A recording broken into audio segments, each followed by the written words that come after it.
if you have. That'd be amazing. Yes. A rower wants to row a kayak across a channel that is 1,400 feet wide. She's right here. And land at a point 800 feet upstream. So it's going this way.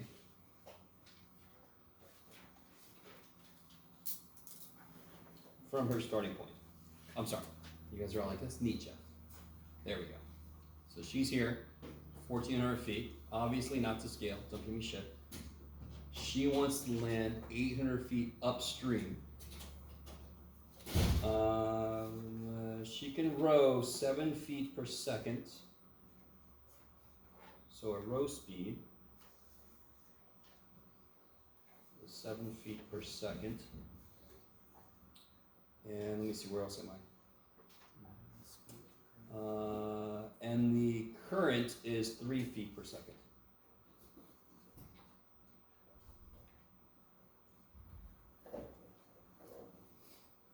In what direction should she steer the kayak, so forth, so on. So there's a lot of vectors happening here. There's a vector representing the flow of the water. There's a vector representing, this is her desired landing position, yes? Do you think she should steer this way or that way? This or that? This or that? That, yes. So she's got to counteract. So her vector that represents her rowing, there's going to be a piece of the current's going to be pushing against that, yes? You guys kind of with me? Is this helping at all? I at least want to give you the idea of how to attack this. What even parts of this problem are the vectors that you know it has to be talking about because it's in section 12.2, vectors, right? The vector that represents the stream, speed of the stream. Vector that represents in the direction. Vector representing her rowing, and you get to kind of choose a direction, yes? And then you know where you want your endpoint to be. So you know the resultant vector you want is this vector here. Does that make sense? Okay, now that's more than you had. Try to go from there. So you have a vector, basically you have a current vector, you have her rowing vector, and you know what you want the resultant to be. So the combination of those should end up with the resultant. Okay, maybe. No, yes? Okay. So at least, so this one's supposed to be challenging, but I at least want to give you an idea about the physical situation they gave you. How does that translate into the mathematical objects, the vectors that I have to use? Okay. I love you guys. Has anyone tried this problem out yet? Besides Jay? Huh? Is it on a homework? Oh, well, it's number 38, so I'm assuming it's something I assigned. It sounds familiar, so it feels like I've done this before. Okay. Okay. Something to think about. All right, good. I can see people thinking already. So this is why I don't want to let you know. I don't want to tell you too much. So this is enough to get you started. Yes? So to clarify, upstream means counter Against, the direction yes. of the flow? Yes, against the flow. I love it. And that helps you at least conceptually understand kind of like how she should row. Then you have to get into the specifics. How am I going to figure out what angle she should row at to get there? Do you know the angle of the resultant vector that she wants? You could calculate that because I have a complete triangle there, correct? For example, if you needed, if you wanted to, you could do that. I love you guys. Okay. All right, that's all I'm going to say. There's no other specific questions. That problem is supposed to be challenging. But I've given you as much as I think I feel comfortable right now. I want you to think about it. Okay. And you're all like, yeah, that's all we're doing. Anything else from homework I can give you less than you want?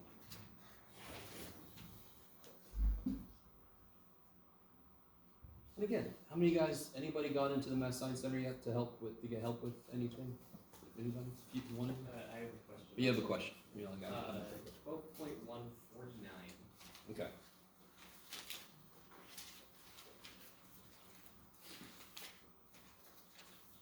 Find an equation with the set of all points equidistant from the points that and that. Okay. So give me, all right.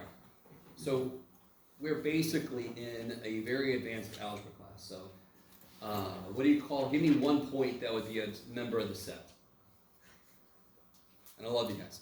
Not specific. Do you have a clue? Any points that's in the set? No. So give me the point. Give me a point that's in the set. 1, 2, 3. I don't know if that's true. So this is what I mean. X, Y, Z. So what do you do in algebra? Any level of algebra when you don't know something, you just call it a variable. In this case, I have 3 components. X, Y, Z. And what is that? What are those points supposed? Doesn't X, Y, Z represent all the answers to number 49? Okay. And what is that point supposed to do? It's supposed to be equidistant to both of those points, correct? Can you set up a distance formula between the answer, X, Y, Z? Because what's the point of algebra? Call the answer X and then work backwards to it, right? Correct? So I'm going to call, I already know what the answer is, X, Y, Z. Look at me go. But now I need to be a little more specific, damn it. I need you to see, you're giving yourself something to work with. I don't know what the shit the answer is. Let me call X, Y, Z. Now I can do stuff with it that it tells me is supposed to happen. And then I can see mathematically what comes out of that. So could you set up the distance between X, Y, Z and negative 153? What's the distance formula in general? Well, Square root of that, yeah. between 2 points. X Yeah, x2 minus x1 squared plus y2 minus 1 plus square root, yes? Can you do that twice? Between x, y, z and 1 point, between x, y, z and a, x, y, z and b. And then what are you going to do with those 2 expressions you get? Set them equal to each other. It's supposed to be equidistant, yes? And then do math to it. And then blush it. Does that make sense? There's a higher level of stuff that you've done forever in algebra. You assume what the answer is, and then you do stuff to it. I'm going to assume I know what the answer is, x, y, z, and then I'm going to do the stuff to it that it says is supposed to happen. Yes? What is that is the same as like watch what they're doing to solve it, and the whole time I'm like, why would we do that? And then the way you explain it. Now it's going? Okay. I can't speak to the value of any of those videos, to be honest. I have no idea. So, good luck. Yes?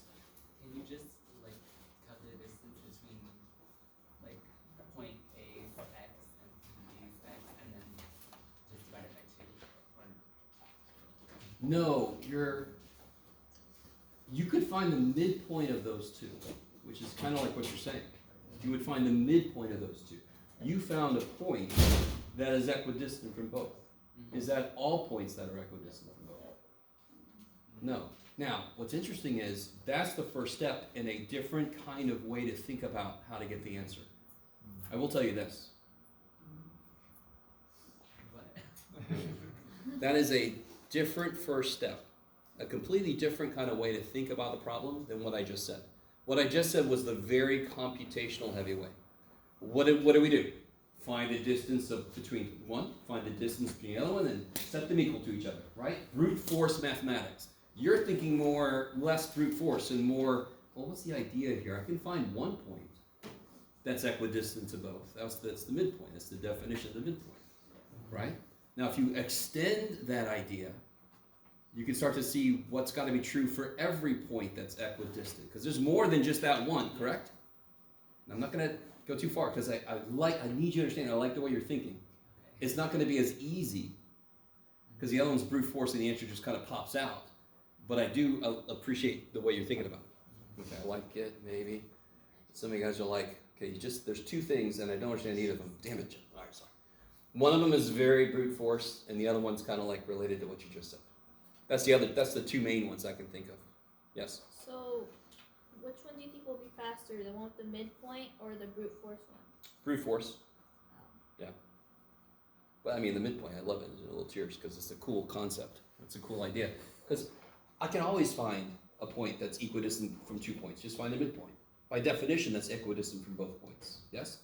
So on one level, I love that because that's part of the basic idea. Okay. Anything else from homework that I can talk too much about? Yes? Can you give a little bit more information about the vectors? So, for example, number 3 on the other side. I understand how to represent it, but it gets harder once you have multiple layers to it. What's it say exactly? It says in the figure the tip of C and the top and the tail of D are both midpoints of QR. Express C and D in terms of A and B. Oh, okay. That was a little more involved. I'd have to pull it up here. I wonder if it's related. I try to make Webbestein problems related to the kind of problems you see in the book. You said it was from 12.2? Yes. You said it's problem number 3, but do you know what actual problem it is from the book? I think it says there somewhere. It says. Oh, here we go. Here we go. I think it's kind of related to number 7, maybe? Yes, this one. Yeah. Yes, yes. Okay, perfect. So in the figure, the tip of C and the tail of D are both the midpoint of QR. So I want to express C and D in terms of A and B. Ooh, I like it. So do you guys, some of you guys asked me questions further in 12.2, so I'm almost certain some of you guys have tried number 7 out. Yes? So I did the first question, which is the C, and as I'm trying to understand how to think about those kind of problems. Would it be that we kind of see where A and B and the vector that they create if we sum them up? Sure. What's this? This is A and C. I mean, Same as this is D. So be really, really, really careful. If this is D, Yeah. what's this? Negative C. Negative D. Right? Okay. Maybe I'll stop there. I need you to tell me what C is in terms of A and B, and what D is in terms of A and B. And that's the first kind of step in that direction. Looks like C. Maybe? Sorry, Chick, I'm going to cut you. Don't give too much away. Those two lines mean Yeah, I'm sorry. Good point. I don't know if you remember from geometry when you see this. Do you guys remember what that really means? Yes. Congruent. Yes. So C is in the middle of QR. C is the midpoint of QR, yes. What is B in terms of C and D? B plus D. Yeah. C plus D is B, yes? You can do the parallelogram method, whatever you want to, connect the diagonals. You guys can. That's the kind of relationships you're looking for. So I need to know what D is in terms of only A and B, and what C is in terms of only A and B. And you can just start collecting a bunch of stuff and messing with them. You're just doing some math of vectors. Once you collect a bunch of statements like we just said, C plus D is B, yes? Are there more things up there like that? What'd you say this was again? Okay, can't you do another one? Can't you start to get rid of some variables? I want C equals 2A plus B, or whatever the shit it is, right? Only in terms of A and B, and I want D equals B minus A, whatever the hell it is, yes? Does that make sense? That's what I want. And how you get there, you start collecting stuff like you just said. I love it. And hopefully I'm not the only one. I'm okay if I'm the only one. Okay. But you're right, it's the little congruent symbols. That's a good thing to remember. Otherwise you couldn't do this problem worth anything. Yeah. Okay. Anything else? As my fingers come into play. Okay. So any time, I never want you in this class to feel like, well shit, here I am by myself. No. You're never by yourself. You can email me. Email tutoring is really difficult, but it's better than nothing. You can ask for Zoom, you can come office hours, whatever, you can go see tutors, it's crazy. So you're never by yourself, yeah. Would A plus B equal to Ooh, okay, sorry, be quiet. Now you're thinking. You want to collect, and you gotta be really careful about how they see how A, do you see, I don't know if you see this? Yeah, A is this vector here, yes? Okay, so just be really careful about the direction there. They've identified the vector, but you got the right idea. I'm not saying what you just said is wrong. I'm not even sure what you said. I'm trying, don't say too much. If you were listening, it kind of helped you out a bit. So you can start making collections of true things and then try to get what they want. Does that make sense? Understand the logic of it. How do I know when I'm done? When I have C equals 2A plus B or A minus B, whatever the hell it is, and D equals something with only A and B. Do you guys see that? Can you tell me if QR equals to D? Do it again. If QR equals to D? Well, the length of QR is equivalent to the length of 2D, yes. But it Do you doesn't. see you have to be careful? You can't? Yeah. Because it goes from the middle, so would it be like plus D minus D? Because it's different directions. So be that's really what it- careful. QR, if you think of it as a length, it's made up of the length of 2D, Yeah. of course. Mhm. If you think of QR as a vector, it's a vector with the length of 2D, but then what direction are you saying it's going in? That's a whole other step. And that's making this a little more complicated than it needs to be. Okay, you're thinking right. You're thinking correct. Just stop saying it out loud. Okay. Anything else from homework? So, what I have today, I want to do a little bit more. I want to get through 12.3, and then I got a beautiful little handout that is going to capture a lot of the ideas, a lot of the big ideas. And then I have some little practice problems on it. Okay. That's my plan. Let's see what happens.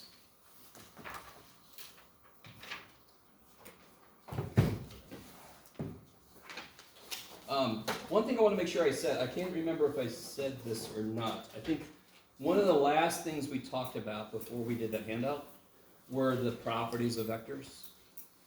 And I kind of got all that up there on there, so you should have all those on your notes. And I can't remember if, can somebody remind me how to get a unit vector in the direction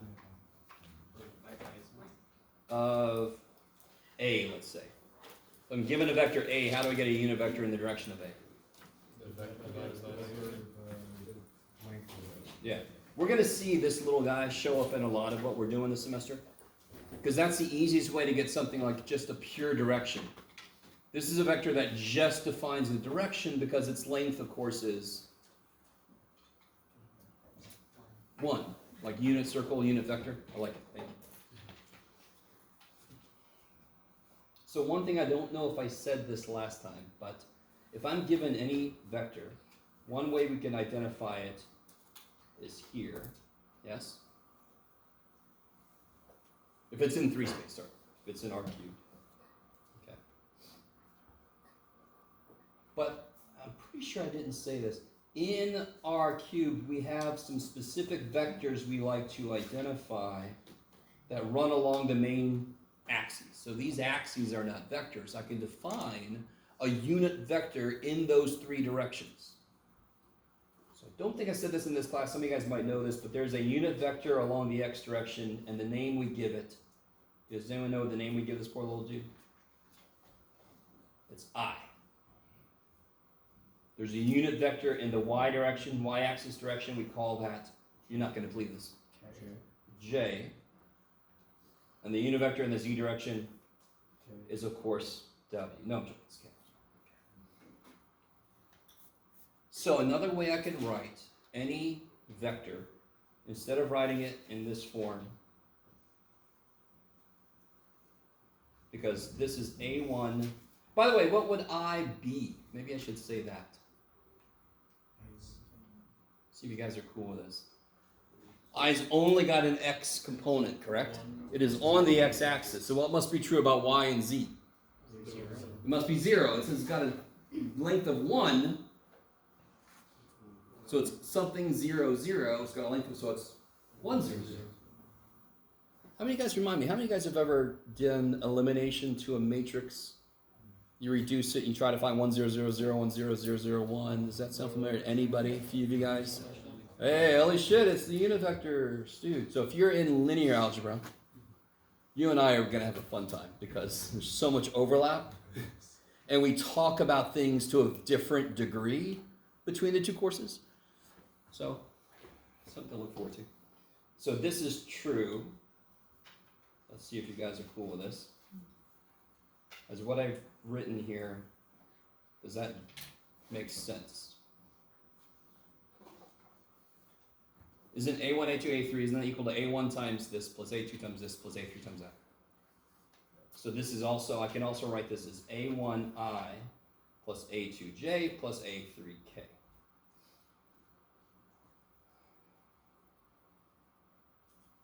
So I can give you a vector in this form, or I can give you a vector in this form. They both mean the same thing. So I, J, and K, you can think of it as basic things to construct other vectors out of. I remember physics and these are Dude. Yeah, physicists, they're wild and crazy. Okay. Alright, good. I just want to make sure I said that. I don't think I said that last time, but I, J, K, that's going to be huge. So just very quickly, if I had negative 1, 0, 4, how can I write that in I, J, K form? Negative I plus 4K. plus 4K. KCAS. 4K. Is that okay? 0J, because it didn't go in the y direction at all. J is the y direction. Can you say what that was again? Yeah, negative 1, 0, 4. I can write that as negative 1, 0, 0 plus 4, 0, 0, 1. Is that cool? I can break out the x piece and the z piece. If I add those two together, I get the same vector, correct? This vector is definitionally I. This vector is definitionally? Sure, Jeff. Okay. What is in here? Maybe you need more or less of this. Okay. The answer is less, probably. Okay. Is that okay? Just by itself. So that idea is kind of big, but it also is kind of silly. In 3 space, you already inherently know you combine pieces of x, pieces of y, pieces of z, make some arbitrary point. In this case, we can think of it as a vector also, correct? If I have a point in 3 space, there's a vector that points to it that has the point as part of its name. Is that cool? Just remind me real quick, this is the vector that points to what point? If it begins at 0, 0, 0, it points to the point negative 1, 0, 4. Okay. Beautiful. Now, we are going to get into the math of vectors. So, when we introduce numbers, you introduce 1, 2, 3, then later on you admit that there's negatives, and then you admit there's a 0, and then you admit there's fractions, and then you admit there's square root of 7. And then you do shit to them. You say, can we add them? Can we multiply them? How do you find those operations?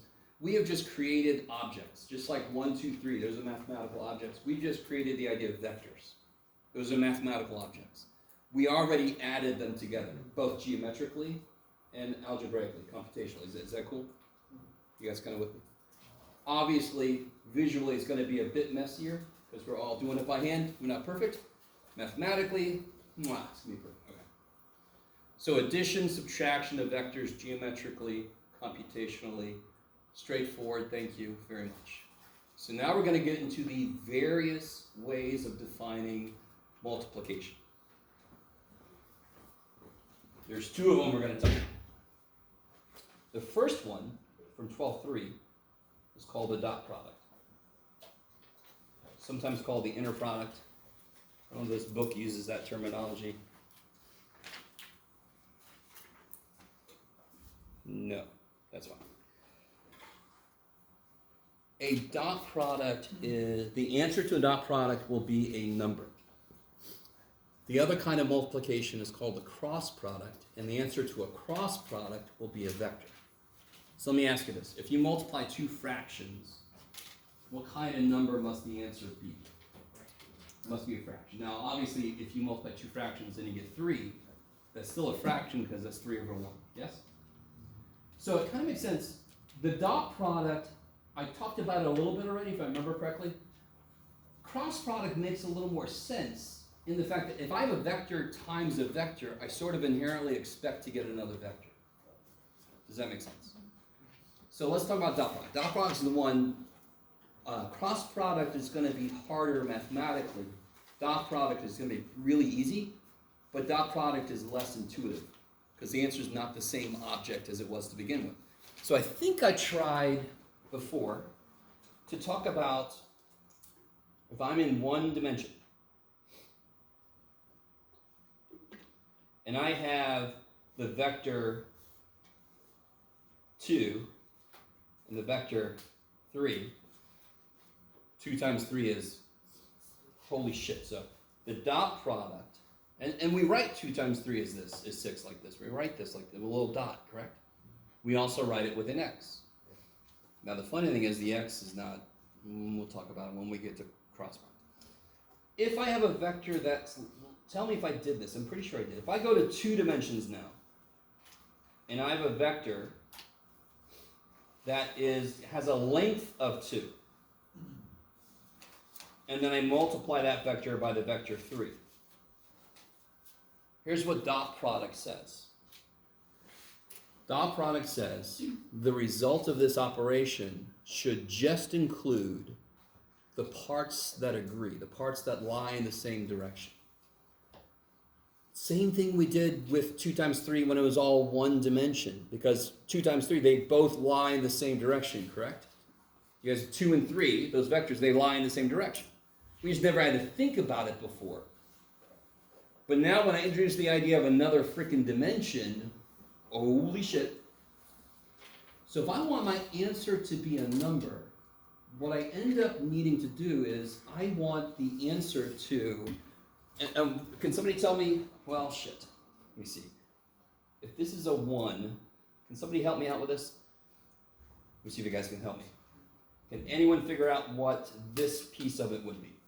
If it's got a length of 2, Root 3. and that's 1, because It's I love it. 6090. It's There you go. common time.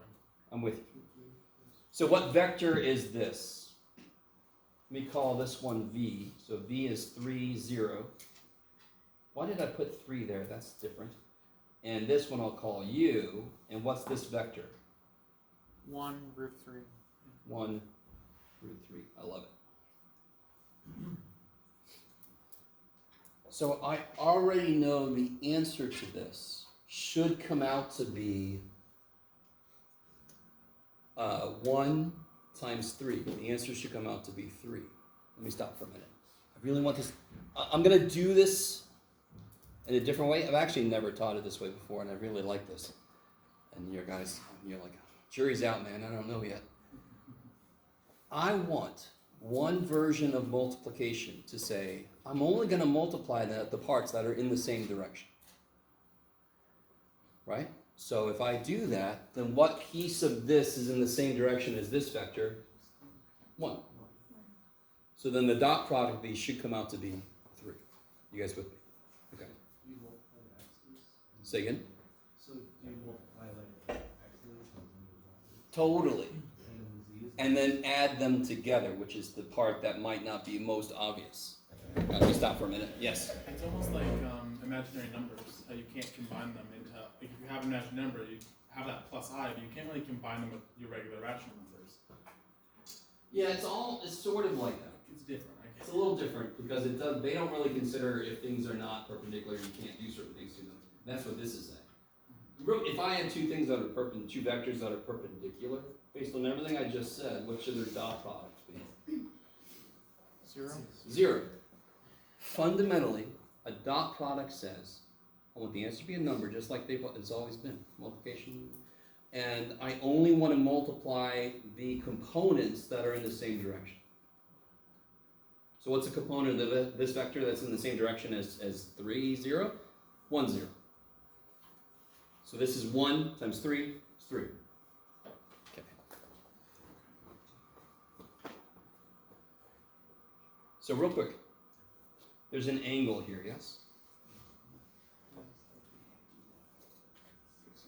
If I only know this, and I know the angle, how can I get this piece? So let me do this more abstract. Let's say I have a vector A, and then I have a vector B. And there's an angle between them, yes?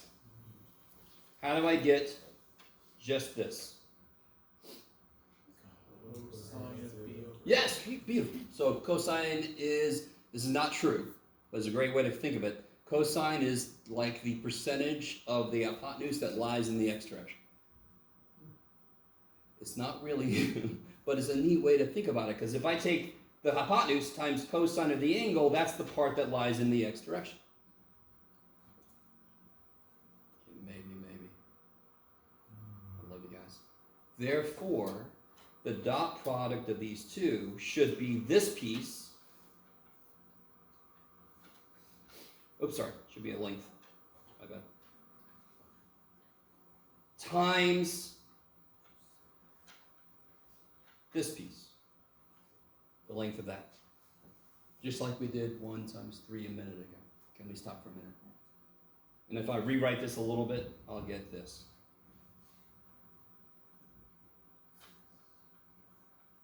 That is one definition of dot product. It's trying to only multiply the parts of the two vectors that agree with each other. Any perpendicular elements get thrown out. So what do you think cross product is going to include?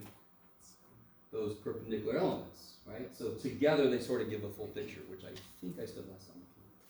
Let me stop for a minute. Now, just stop for like a real quick minute there. That's the first time I've ever shown that before. I've always thought of it a little bit this way, but I like this. This is kind of like what the attempt is. Now let me come back. I think last time I might have put, and this is where teaching linear is going to get in my head. Here's the actual computational idea of dot product. If A is A1, A2, A3, B is B1, B2, B3, A dot B is, get out of there, A1, B1 plus A2, B2 plus A3, B3. Did I put that up there last time, something like that? Or did I do that in the linear? Who knows? Let me stop for a minute. Is it at all, not even just obvious, but isn't this what I just said dot product wants to be? Are those the same thing? I don't know. If you're saying no, show me. All right. So here's what I'm going to do.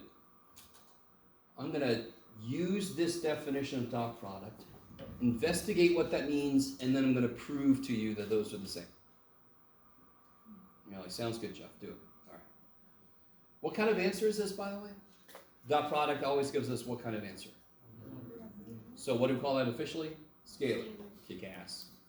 And like I said, I already give you a little preview. Whatever the hell a cross product is going to be, the answer will be some kind of vector. Okay. I like it. So here's how we investigate this. Like we often do when we're trying to prove something, we start with, well, let's see. Okay. Can somebody remind me the law of cosines? Oh, shit. Law of cosines. Now let's do this. C squared equals. So it starts off like it's old Greek dude, yes? There's old Greek dude. Old Greek dude did specifically triangles that had a right angle. And so if I said angle C was the right angle, then this was where I'd stop. Now you guys, after you've taken precalculus or trigonometry, whatever the hell you took, you found out that's not the complete idea. Pythagorean theorem is a specific case. What is the adjustment we make, given that this is not necessarily a right angle? Plus 2a. Minus? Minus? Minus 2a b cosine of c. Good. I love it. If C was 90 degrees, what's the cosine of 90 degrees? 0. So that would reduce to the normal Pythagorean theorem that only works for right triangles. This is the actual general expression.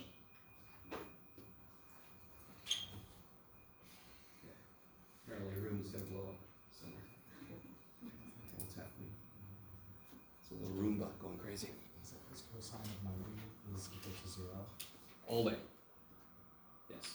Because cosine likes x. If I'm on the y-axis, cosine hates it. It's totally in its shell. Doesn't like it. Okay.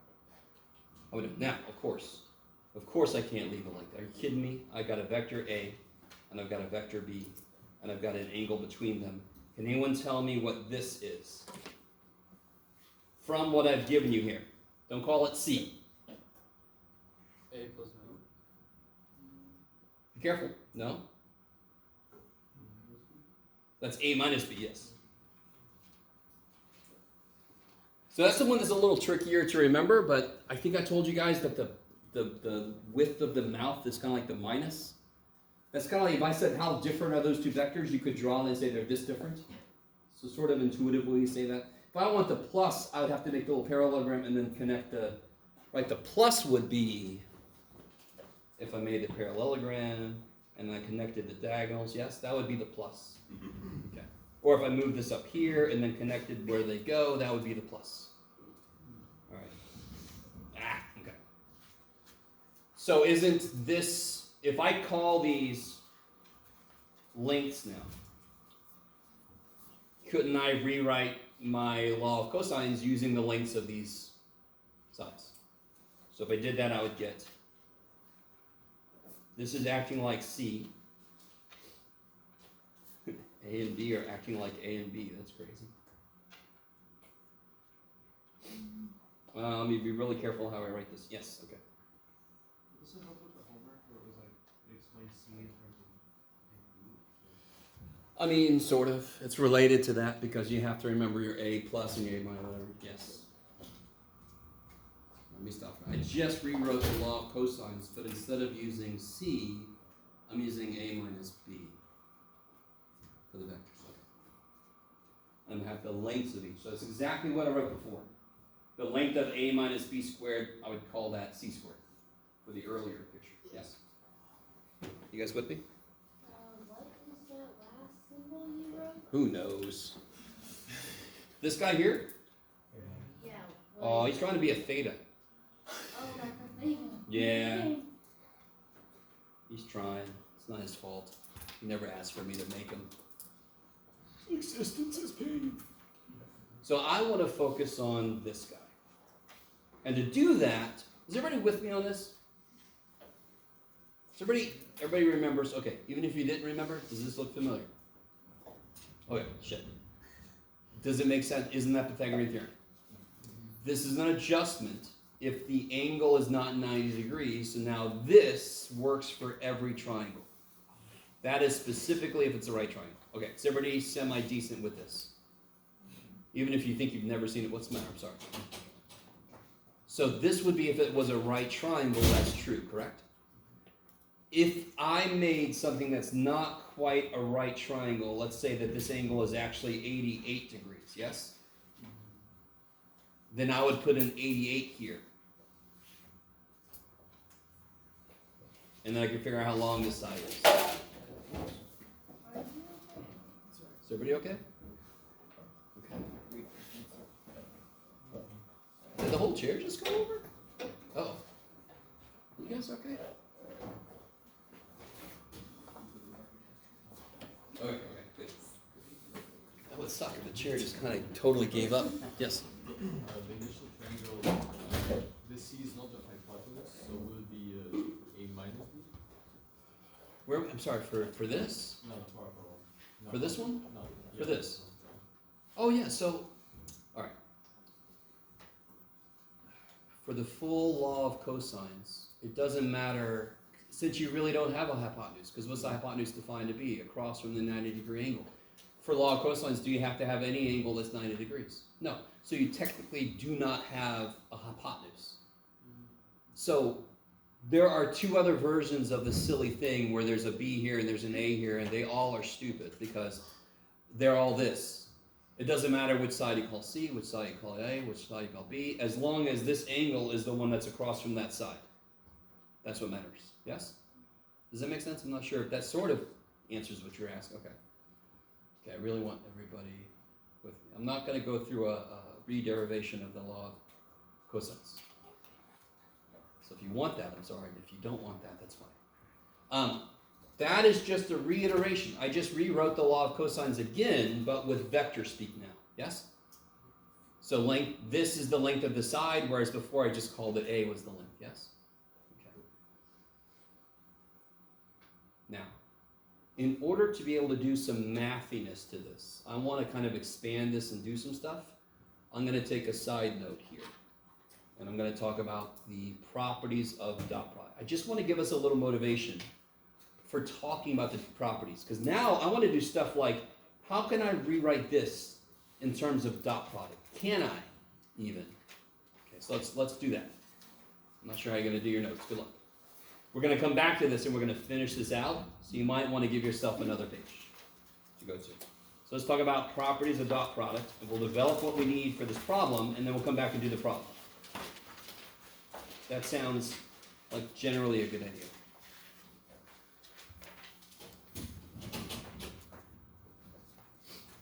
Okay. So don't blame me. Right now, it doesn't make a damn bit of sense necessarily why I wrote this shit down to try to talk about A dot B. It will in a minute. Okay. So first property of dot product, and we can prove these things as we go. What is A dot A? And let's give ourselves an example in R cubed. That's going to be a1 squared plus a2 squared plus a3 squared. Now, somebody remind me, what does this symbol here mean? The length of A. And what was that? What's the length of A? Square root of A1 squared. Sorry, A2 squared plus A3 squared. I think somebody's saying B. I'm just like, it sounds good. Let me write it. So of course, what is this then? What's another way to write this? There's no square root, so it's this thing squared. Is that cool? A dot A is length of A squared. How do I know that? Because we just did it. If I define dot product to be this is true. So what I'm trying to do with you is, this is the official computational definition of dot product. What do we know I want to end up being true? I know I want it to end up being this. Because like we said before, conceptually this makes sense. This is what dot product wants to be. Okay, maybe. Secondly, so these are all properties of dot product stuff. Keep my notes straight so I don't miss anybody. Now this is I'm not even going to prove this. Right, A dot B is A1 B1 plus A2 B. B dot A would be B1 A1 plus B2. It's the same stupid thing. I inherit commutativity from the fact that it's all real numbers, and real numbers are commutative. Is that cool? So this says dot product is commutative. Just to give you an example, later we're going to find out cross product is not commutative. They don't have to be. If you've ever multiplied two matrices together, you know that matrix multiplication is definitely not commutative. If you don't, you're going to find out later. Okay. Shit, you keep hiding your page, Jeff. Oh, not to be important. Well, this is sort of important, yeah. What do you think about this thing? Poor little guy. What do you hope happens here? What's your hope? You hope it's distribution. Let's prove it, because we're all crazy. Can you rewrite this? We're in R cubed just for our examples, yes? We're in R cubed for examples. Let's prove this with an example, and you'll see that the work we do extends to R4, R5, R6, R87. Okay. Not R11. No. Somebody help me out. Here, I'll start us off. Vector A is A1, A2, A3. Look at me go. Can we skip a step, and can somebody tell me what vector B plus vector C is altogether? You can do it. Kick ass. Kick ass. Oops, shit. Alright, let me stop for a minute. If you're not cool with this, just let me know. Not a big deal. Is everybody cool with that? Vector B would be B1, B2, B3. C would be C1, C2, C2. And this is just adding them together. And we already know how to add two vectors together. You add component to component. Thank the gods. Right. Addition, you're the real MVP. Multiplication, you suck. Kind of, universally true. Now, how did we define dot product? How do I do the dot product of two vectors? You guys all agree with me? There's two vectors there in front of me. There's the A vector and there's the B plus Z vector. How do I dot product them?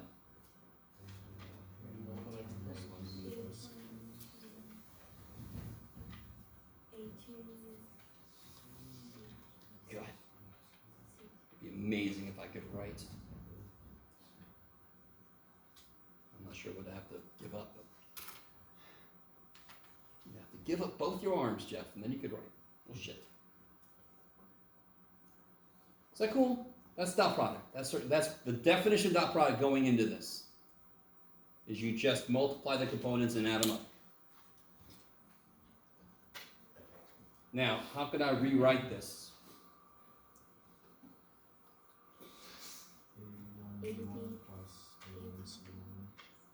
Yeah, I can just distribute A2B2 plus A2C2. These are all rejected robots from Star Wars. Okay. Star Wars. And then I could reorganize this because I know where I want to go. So I'm going to say like this. A1B1 plus A2B2 plus A3B3. A1B1 plus A2B2 plus A3B3 plus A1C1 plus A2C2 plus A3C3. Can you identify what this is? This is A dot B.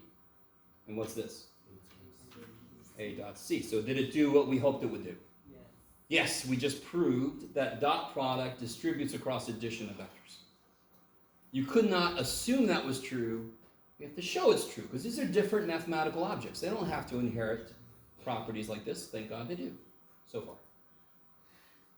How are we all doing? So here's the shortcut for this. It does just distribute. Thank the gods. Why couldn't you just say that, Jeff? Because I'm me. I'm sorry. I want to show you it's true. Okay. Fourth thing. Where'd you go, fourth thing? Who are you? Oh, yeah, this is kind of silly. This vector, dotted with this vector, dotted Jeff, equals this equals this. So it's sort of like the scalar multiplier can just dance around. It kind of makes sense. As long as the scalar multiplier is in one of the vectors or the other one, it's going to come out to be the same. Does that make sense?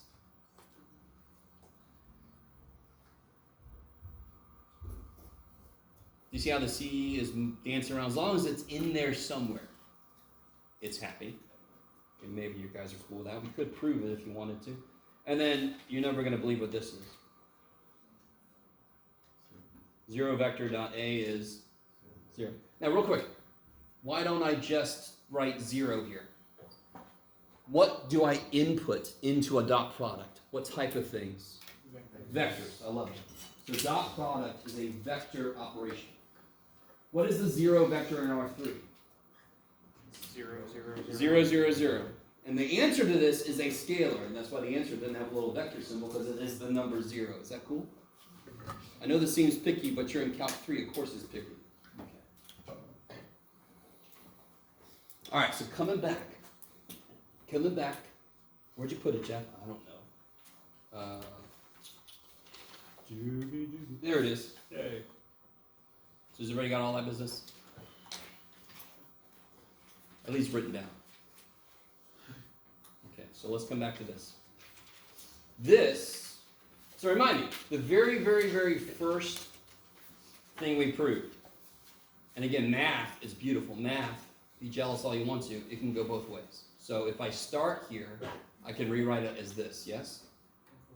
A dot A equals length of A squared. Length of A squared equals A dot A. So what is the length of A minus B squared? Minus B squared times A minus B squared. Careful. Too many B's in there. I mean, too many squares in there, I should say. This will be this vector dotted with this vector, yes? Is that cool? We stop for a minute. Is everybody with me? The length of W squared would be W dot W. The length of L squared would be L vector dot L vector, yes? So the length of A minus B squared would be A minus B vector dot A minus B vector. That's the rule, yes? Now, can't I use property 3 a couple times here to do foiling? Once I got distributive property, foiling comes right after that. Is that cool? Please tell me I don't have to prove that. So I could distribute the A vector. Oh, let me keep myself straight. When did I do that? Somewhere. Oh well, too bad for me. Is that it? No. Oh, there it is. Sweet. So let's distribute this. What do I get if I distribute? Let me put it down here. A dot A, right? What's A dot A? See if you guys are cool with this. Let me do it like this. If I distribute the A minus B vector to both. Just to really show step by step. Is everybody with me? So the A minus B vector, I distribute it to both the A vector and the B vector in the first two. So everybody see that? So that's just a straight up application of distributive property. Now I can use distributive property again. What is A? I'm sorry, these are all dots. This is my fault. These are all dots. This is all properties of the dot product. What is A dot A? Good, length of A squared. Minus A dot B. Is that cool? Just distribute the A, but you have to use the multiplication we're using, which in this case is the dot product. Minus A dot B, because B dot A is the same thing as A dot B. We're using every freaking property there is. And then of course, what's negative times negative is plus, and what's B vector dot B vector? Length of B squared. So this is length of A squared minus 2A vector B dot B vector plus the length of B squared. Which looks familiar, doesn't it? I mean, it's just, again, we just foiled. Look at us go. But we had to prove something like FOIL works with these new mathematical objects we call vectors. That's not a given. We had to prove it. So let me remind you. What does it say A minus B length squared is? It says it's equal to this. That's from law of cosines, correct? What else is length of A minus B vector squared equal? This. So what can I do with this and this? Set them freaking equal to each other.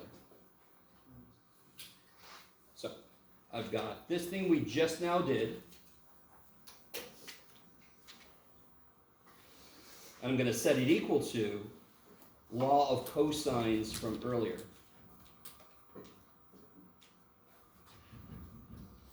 You start to see stuff here. Can you see? What cancels? It's not everything. Don't get too excited. What cancels? Does this cancel? Yeah, what else cancels? Length of B squareds cancel. Bam! Then I can divide by negative 2. Is that cool? So then I get A dot B, interesting, equals what? Which is exactly what we said earlier the dot product should equal, yes? So assuming A dot B equals A1, B1 plus blah, blah, blah, doing properties of dot products and other things, we eventually prove that it equals what we sort of intuitively knew it should. What the shit are you talking about? So help me out. This is, okay, we've immediately got to our first concrete, well, maybe not our first one, sort of, our first concrete thing we can do with two vectors. We can figure out the angle between them. So what was the other way to do dot product? Just said, how do you dot product A dot B in R cubed? A1, B1, A2, B2. If I give you two vectors, couldn't you do that all day? If I just fully give you two vectors and I say found the dot product. Yes? If I give you two vectors, could you figure out their lengths? Lengths. Yes. So if I give you two vectors, can you figure out the angle between them? Any two vectors I give you, you can do this stuff to it, yes? You can do this stuff to it, yes? So then you can solve for theta. So let's try. Let's try. Let's start off small. Let's start off small. Let's start off in 2D. This expression I just gave you, if I just keep adding more to this, it works in any dimensions. You with me? So in 2D, what would it look like? Yeah? You guys with me? 4D, what would it look like? Add A4C4. Okay. Just add some C4 if you want. Okay. So let's do a specific example. Let's do one in 2D and then we'll do one in 3D. In fact, let's do this. Let's say I know the angle is 60 degrees. No, Jeff, you don't. That's exactly what we're trying to figure out. Let's say I know the vector is 3, 4.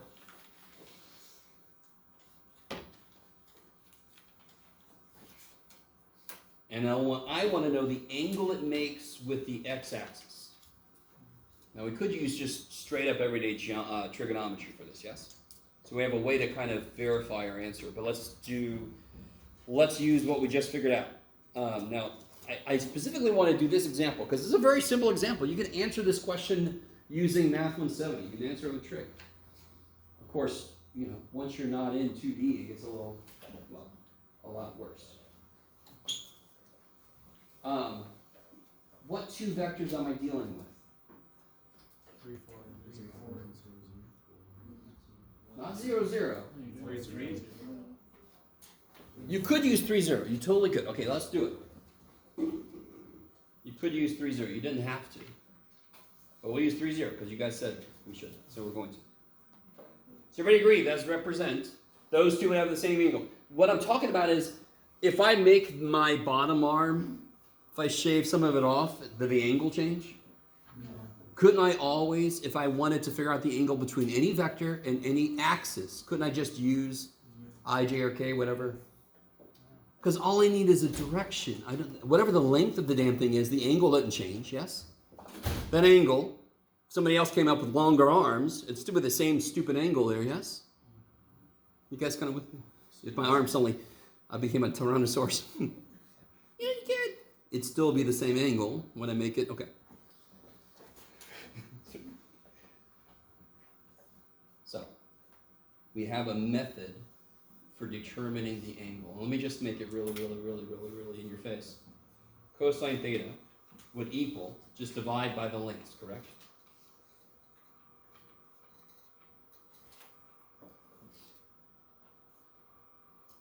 So first off, what is A dot B? What is 3, 4 dotted with 3, 0?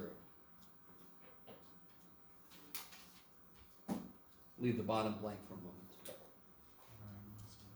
The beautiful thing, if I give you a full vector, dot product is easy as shit. You just multiply the corresponding components and add them up. So what do you get? You get a number, right? Because the dot product is scalar. So what number do you get? You get freaking... No? Wait.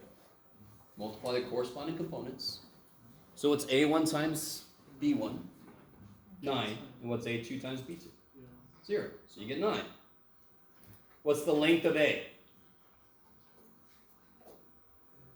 This one shouldn't take forever. What's the length of A? 3, 4. Thank you. And what's the length of B? 3. Do you see how you could have used 1, 0 and it would have been fine? I need you to see, if I would have used 7, 0 here, what's the length of 7, 0? So it would still freaking reduce to 1, 0, wouldn't it? You guys see that?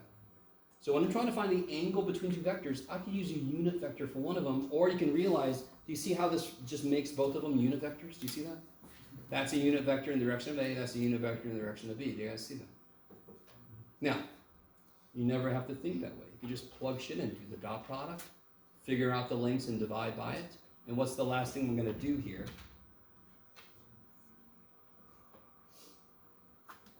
I could reduce the fraction, yes. But then I just take inverse cosine. So you may have their calculator. It's roughly 53.13 degrees. Okay. Sounds about right. Sounds about right? Yeah. Yeah, maybe. Okay. Is that right? So now we have a method. So we have a method for determining the angle between any two vectors. I don't care what space we're in. How many dimensions we're in. So I want you to find, I want to find the angle between these two vectors.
Okay, we catch up to you guys. What do you get for the dot product? Negative 4, I like it. Negative 3, negative 3, negative 6 plus 2 is negative 4. The length of u,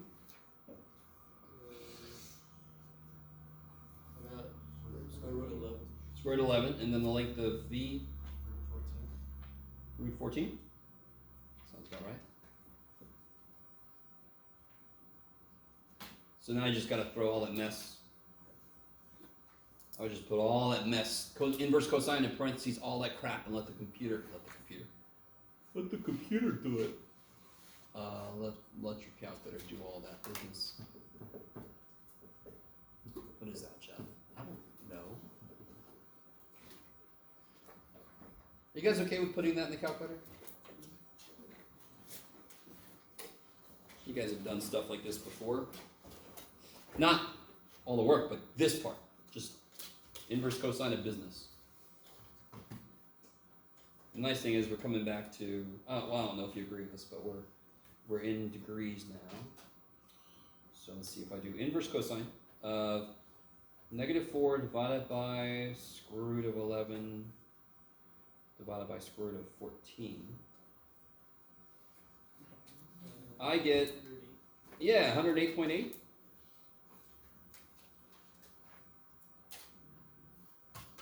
So however that vector u is oriented, vector v is 108 degrees away from that. Now, real quick, if I have two vectors, do you all agree my two arm vectors exist in 3D? As far as you can tell, at least, yes?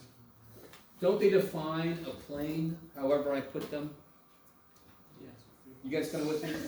2 points define a line, 2 vectors define a plane. You guys with me?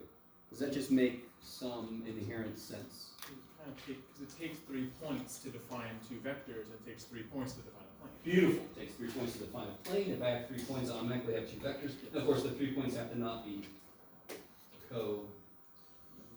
linear. Yeah, all 3 of them. You need 2 distinct vectors. I love it. Does that just? We're going to come back to that here in a bit, but I thought I'd throw that out there. Okay. Blah blah blah blah blah. Okay, good. Perfect. Do you guys? Anybody need a break? All right, let's take a little break. 5 minutes. A little tiny break. Excuse me. think you did. Yeah. I saw my enrollment go down, but I wasn't sure who it was. Yeah, it was actually. So you didn't want to? No. Okay. So we can put you back in, just you have to remind me Okay. at some point, yeah. Yeah, next. All right, guys. Couple more things, and I can give you this handout. I think it's the last little thing before. Yeah, last little thing before. So this idea of dot product is a remarkable tool. It's going to come into a lot of what we're going to do. So what the dot product does is it takes, like we said, a component of one vector that's in the direction of the other one. So let me ask you this. From that picture I drew earlier, let me see if I can find it again. Huh? Yeah, here it is. Is that it? That's gross. No. I can just draw it again. Yeah. Oh, here it is. So if I have vector A, vector B, and if I ask you, can you draw the shadow A would cast on B? So if I put a light perpendicular to B, of course, what would you do to figure out how long that shadow is? Let me give you this. This is where things get interesting. We're going to end up with a formula for this thing that looks really gross, but we're going to do it part by part, and every part's going to be very straightforward, I hope. We already did this problem, what I'm saying right now. We already did it. What's the component of A that lies in the direction of B? So if I shone a flashlight straight down, perpendicular to B, couldn't I drop a height? And then, how big is this component here? Length of it. Length of A. It's not the length of A, because this whole thing is the length of A. Length of A minus B. No. Some trig thing. We did this earlier. Nope. Now very quickly, if I just rotated this thing, are you cool with it? Would go further? It would go past? It would go here? If I just rotated this, wouldn't it go here? Now come on, you guys are overthinking it. Trigonometry. Right triangle. Yes, I drop that straight down. Light's perpendicular. This is right triangle. What's this? A times cosine theta. We did that earlier, right? You guys with me? You guys with me? And then I multiplied it by the length of B to get the dot product, correct? Would you all agree with me, though, that if I have a process that wants me to figure out the length of one vector in the direction of the other vector, that's all I have to do? I have to know the angle between them, but that's all I have to do. Yes? That's it. That's the length of vector A in the direction of vector B. Okay, I like it. You would like it, Jeff.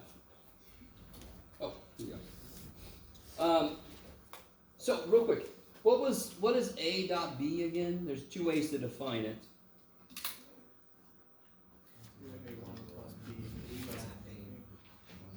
Do it again. I'm sorry. Do it again.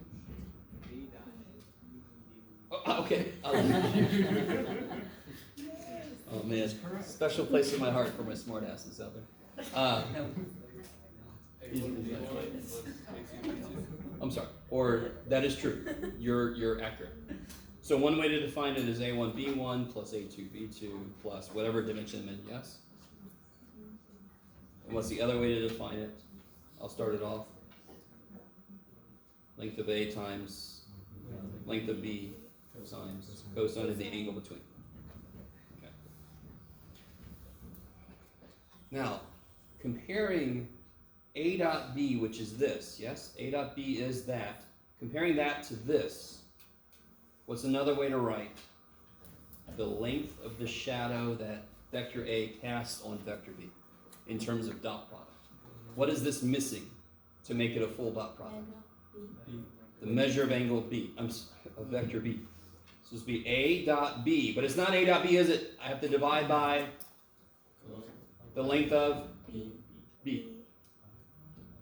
So that represents the length of vector A on vector B. Could I not turn this whole thing around and do the length of B on vector A? Yes? And again, when I say on, when I say on, first off, I have no idea why I'm saying on like that, but I won't.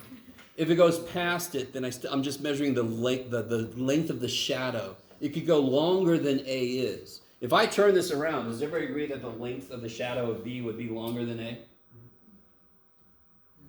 But I could still figure out its length. It would still just be B cosine theta in this case, yes?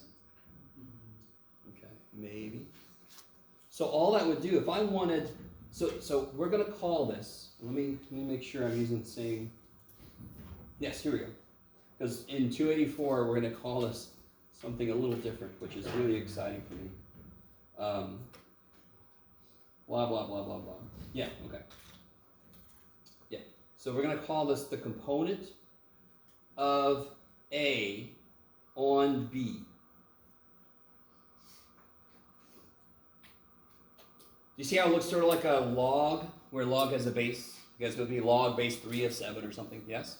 So it's component, and the way I read it is component of A on B, because doesn't it look like B's on the bottom? So A's on it, poor little dude.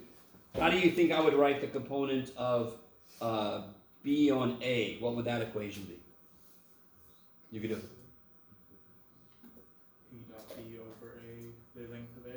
Yes, kick ass. And do you see how it's easy to remember which one's on the bottom in the expression in the function? A. So what should be on the bottom of your expression?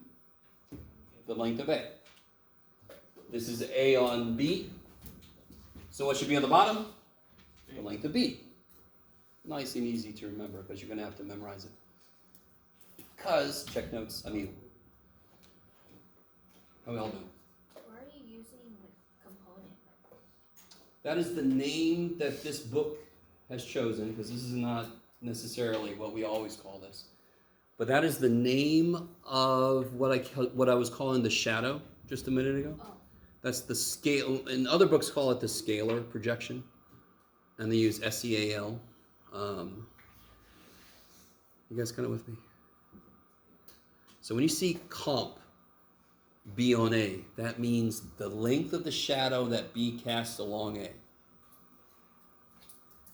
that's the equation. That's the equation of it.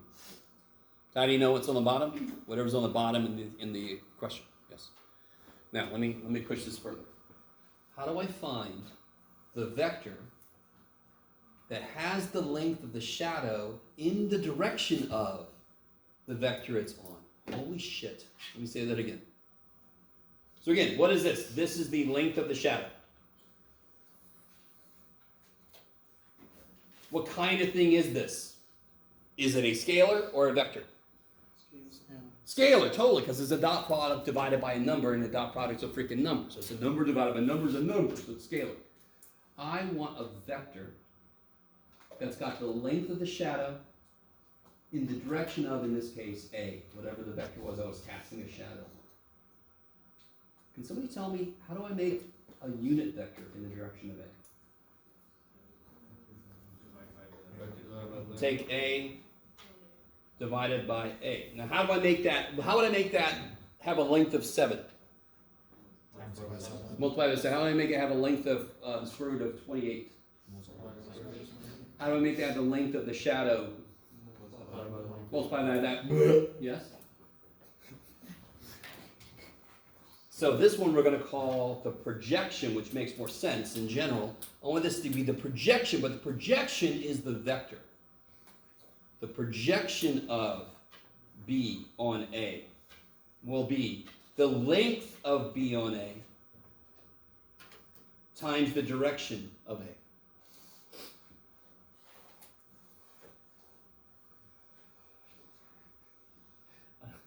Sorry? You can see in some of your eyes, you're just like, good Lord, man. You're just making shit up, aren't you? Yeah, I'm sure. You're on. So I could rewrite this if I wanted to. Very amazingly, I could do this. Ooh. I could just put the A, length of A's together and make it length of A squared. Ooh. Okay. Yes? Can you go over the differences between projection and Component? component? So this is the component. This is a scalar. and hopefully you guys are cool with me saying the shadow, because it's going to come up a few times, because I have a one vector. So if I have an overhead light, one vector is casting a shadow along the other one, yes? If I'm like this, the shadow is very tiny. What represents the length of the shadow? Up there on my paper. Kumpoop. Kumpab. Yes? If I do this, I'm very careful. I can almost, then it's going to be a little longer than, but it's going to be comp. That's the length of the shadow. What is the vector that's in the direction of this dude that has the length of the shadow? The proj. Yes? Or the proj, or whatever the people in favor of job. Yes? Is it going to be a vector or a scalar? Ah, good. Which one's the scalar? Comp. How can you tell? What's the dot product? Scalar. Scalar number. And what's the length of it? So that's scalar divided by scalar scalar. What's proj?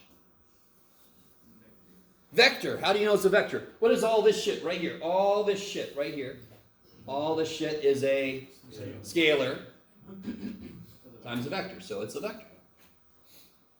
So the component is just the length of the shadow. The projection is the actual vector the shadow that represents the shadow.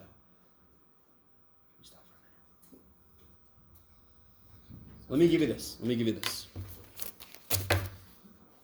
So on one side is 12.1 through 12.3. The other side is a little preview of 12.4, 12.5. Maybe don't look at that side yet. It's up to you.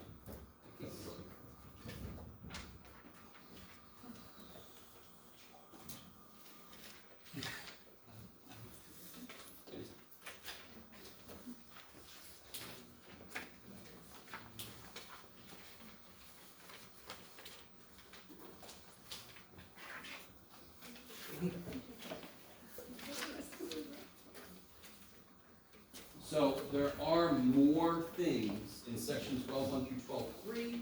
That's why the top it says the major ideas.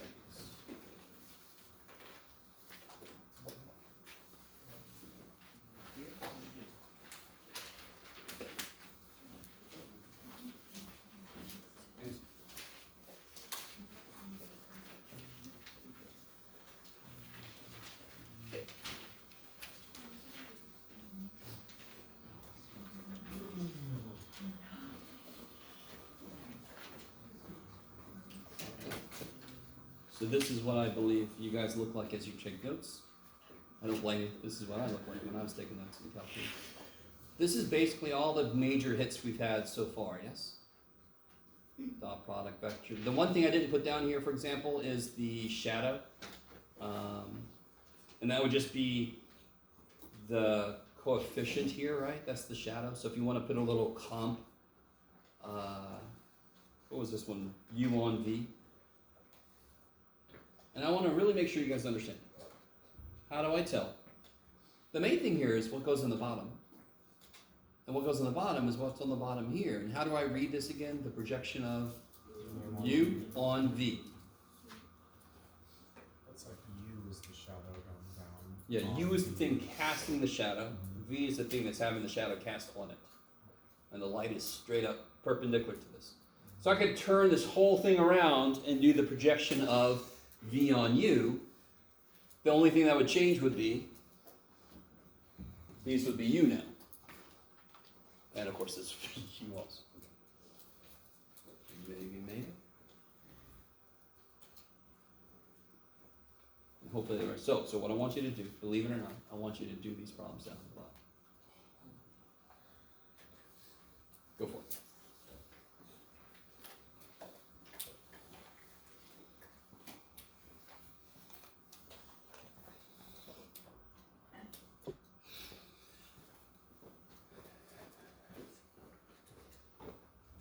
So this is only going to show up once, and that's in the dot product. So it'll be W dot U over the length of U squared times the vector U. Is that cool? Yes. What is W dot U? Let's woo. Negative 8? Okay, I'm going to crowdsource that. I love it. The beautiful thing about this being squared is it just kills the square root. So that's why this is a better way to write it, because now you can just take, what is it, U vector? There it is, so 9, 10, 35. and then times vector u. Why is technically that not the right answer? You have to multiply that. Yeah. So negative 24 over 35, 8 over 35, and then 8 over 7 negative, I think. All right, yeah, sure. Is that okay? So again, like a lot of mathematics, there's a lot that goes into putting together algorithm for doing something. The actual algorithm itself ends up not being that. It's just a bunch of plug and shove. You got to remember why conceptually this makes sense.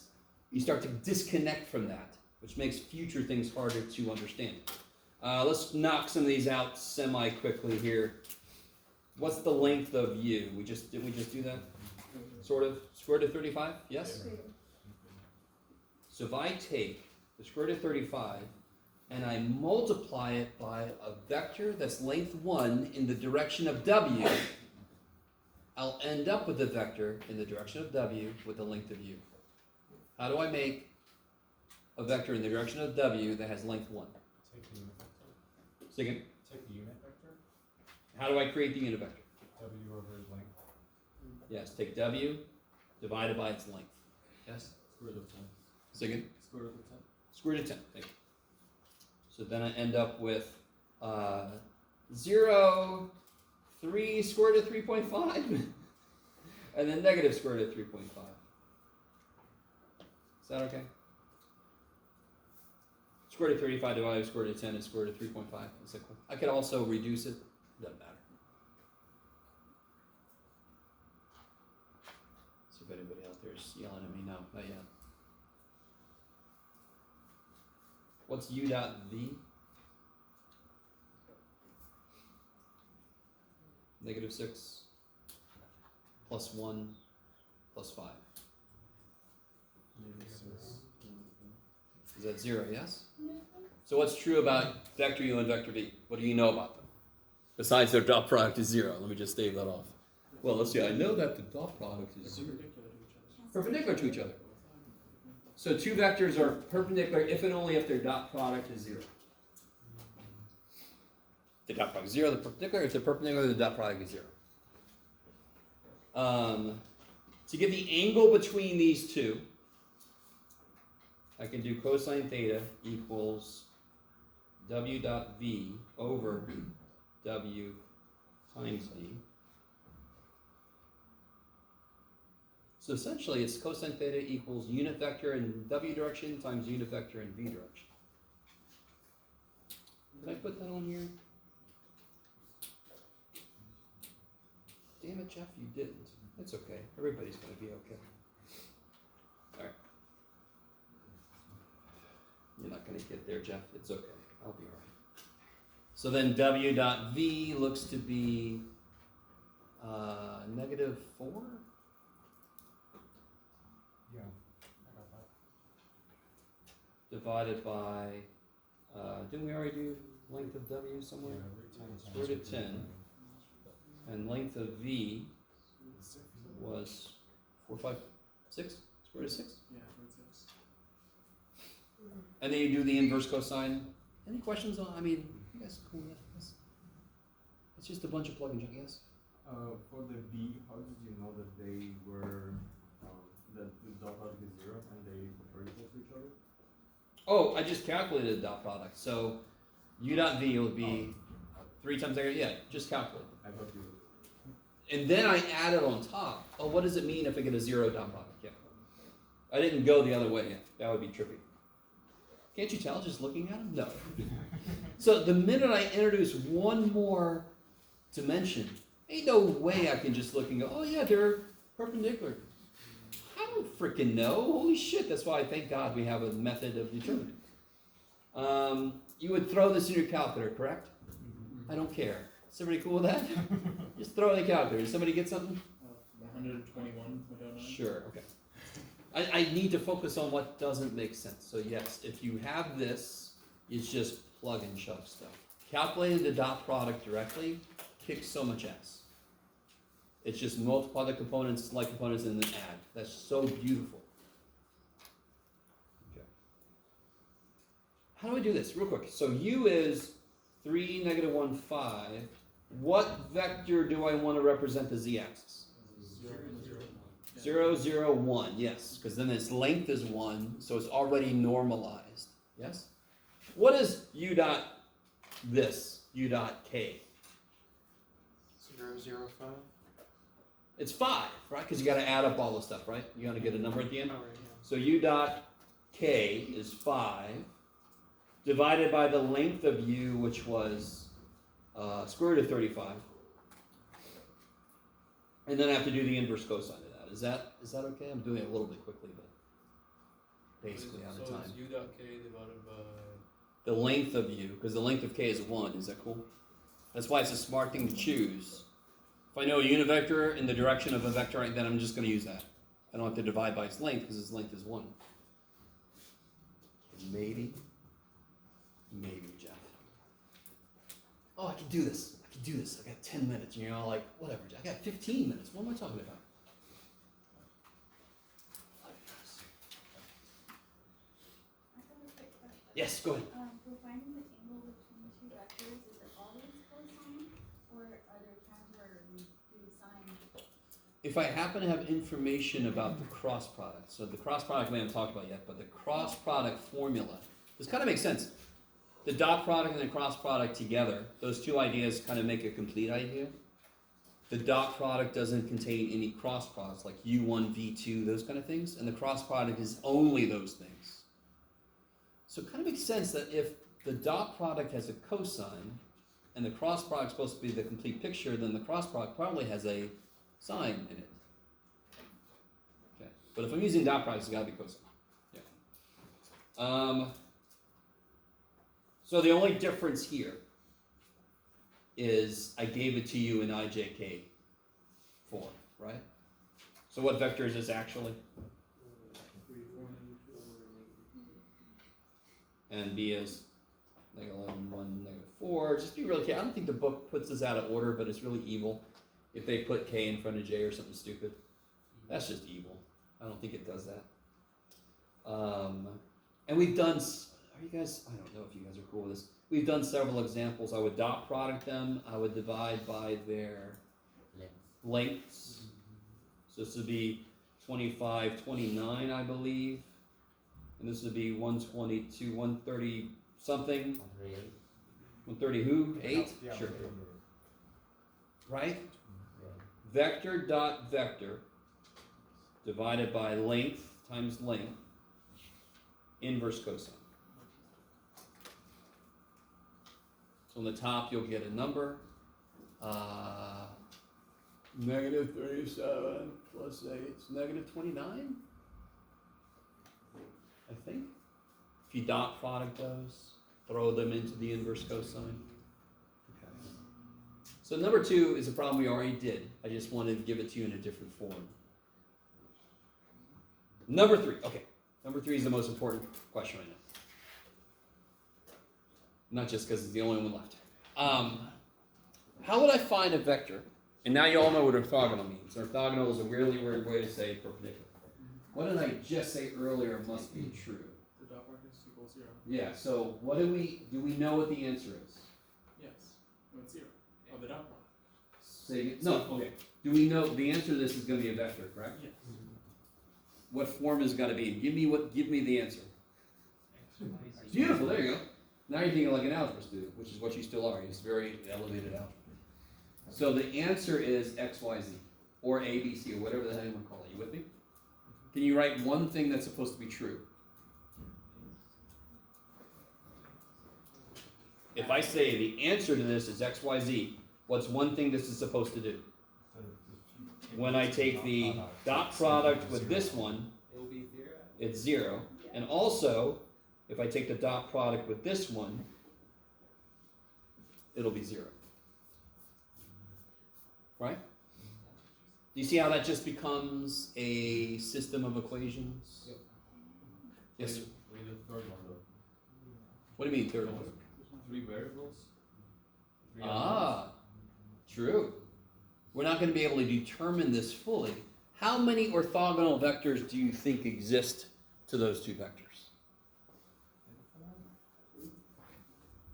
Yeah, because I could place a vector at their beginnings, but does it have to be there? It could be anywhere.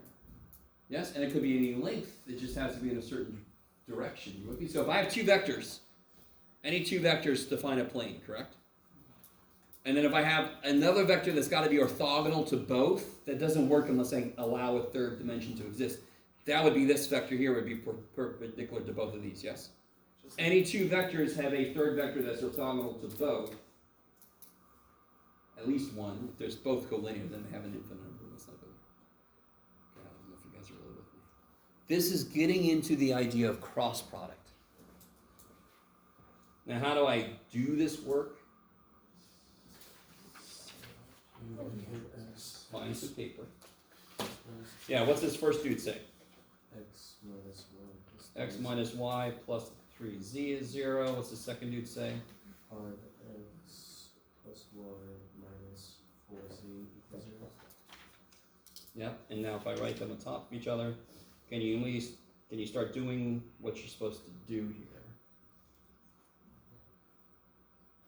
Trying to solve for x, y, and z, yes? What can I do? You can add those together. Yeah. So z has to be 6x, yes? Yes. Somebody with me? Now watch this. This is different than what you're used to. Who just said 3? I think you did, right?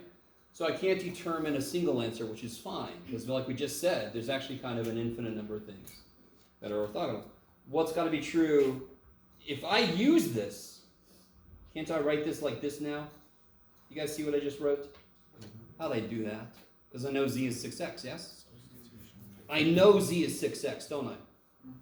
So let me plug a damn thing in. Now I know y is 19x. So here's a vector. What if x is 1? What's y? 19.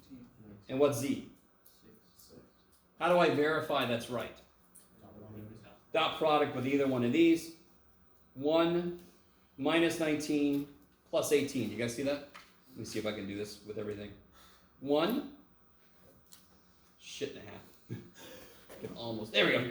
1 minus 19 plus 18 is 0. Like it's supposed to be. So you can check your answer at the end. So here's what, somebody semi with me. That is the trippiest question I think on there.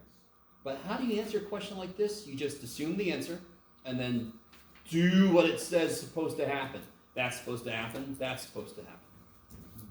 And then you see where that leads you. Yes? So, yeah, look at me. I got 5 minutes. You guys sit there. So, what the cross product does. So dot product answers a number, and it wants to multiply the part of one vector that lies in the same direction as the other vector. It wants to multiply those two lengths together. Cross product fundamentally wants to find a vector that is perpendicular to the vectors you feed it. So if I cross two vectors, I should get a third vector that's orthogonal to both of those. Yes? Okay. So what I want to have happen then is, if I'm given, let's see, how do I want to do this? I've got so little time. Where are you? Where are you? There you are. Okay. Oh yeah, this gets beautiful. So I want a vector C perpendicular to both A and B.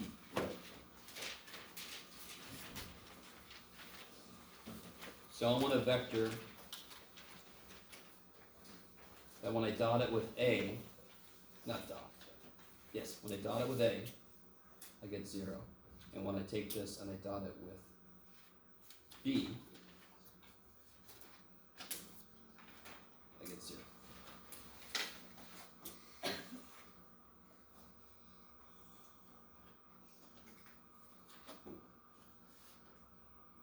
So, this is the wild trip we take to develop the cross product. So this is the answer to the cross product. So what we're actually developing here would be what the answer to A cross B is.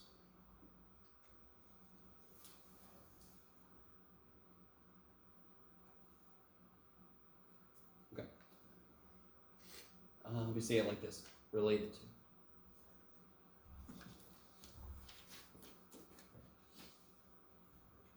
So the cross product fundamentally wants to figure out, if you give it two vectors, it will spit back to you a vector that is perpendicular to both. There's more to it than that. It's going to have a specific length and all this kind of business. Okay. So, there's no way to shortcut this. I'm just going to sort of copy from the beautiful stuff I did before.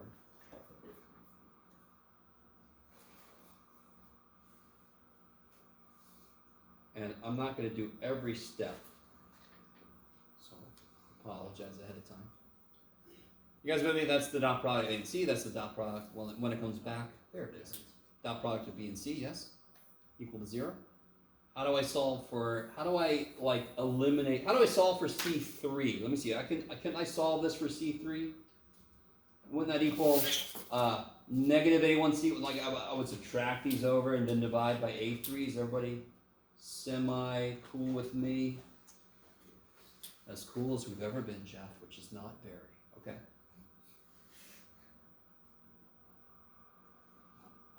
Now listen. Can you see what's going to happen? Can you understand what I'm doing? I'm trying to write C1, C2, C3 in terms of A1, B1, and A2, B, and all that kind of crap, yes? Can you see how gross it is? It's not hard, it's just gross, keeping track of everything. You with me? Because then what do I do with this business? Can't I plug it in there? Yes, I can.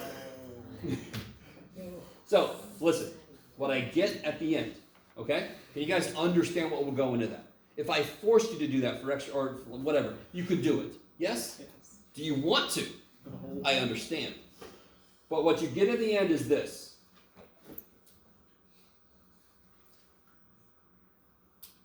Remember, the answer is a vector.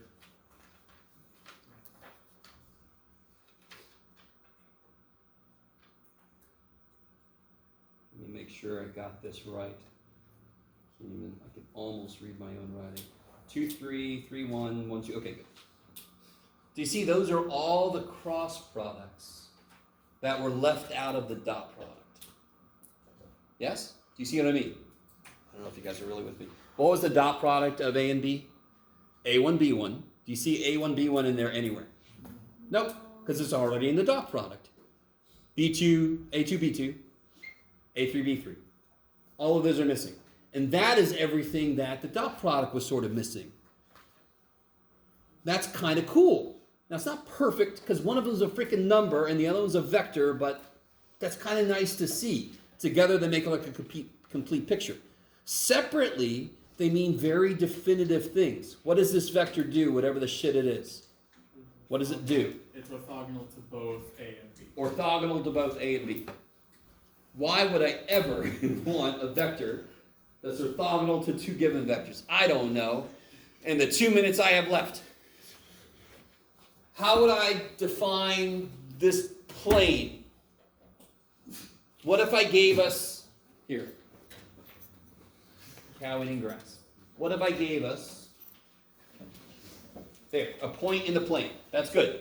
Come back, point. There we go. My point, that's this focus is a normal point of, oh man. Oh, there it is. Okay. Point in the plane. What if I also gave us a vector that is orthogonal to the plane? If this vector, if my arm vector, is orthogonal to the plane, let me see if you guys are really cool with this. And I know this point is in the plane, that defines this plane. It can't be any other plane. Well, yeah. Because the point from the tail of your perpendicular to that point will be the second plane. Would be another Yes. vector, yes. Yeah. Sure.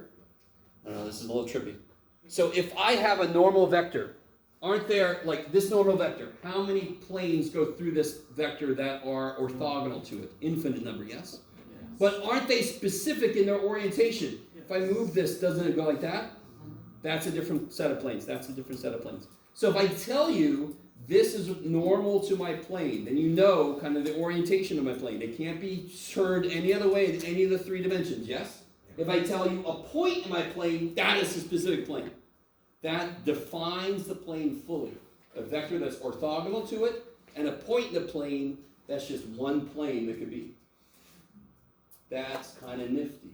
Now that means whatever the equation is for the plane, I can develop from that idea.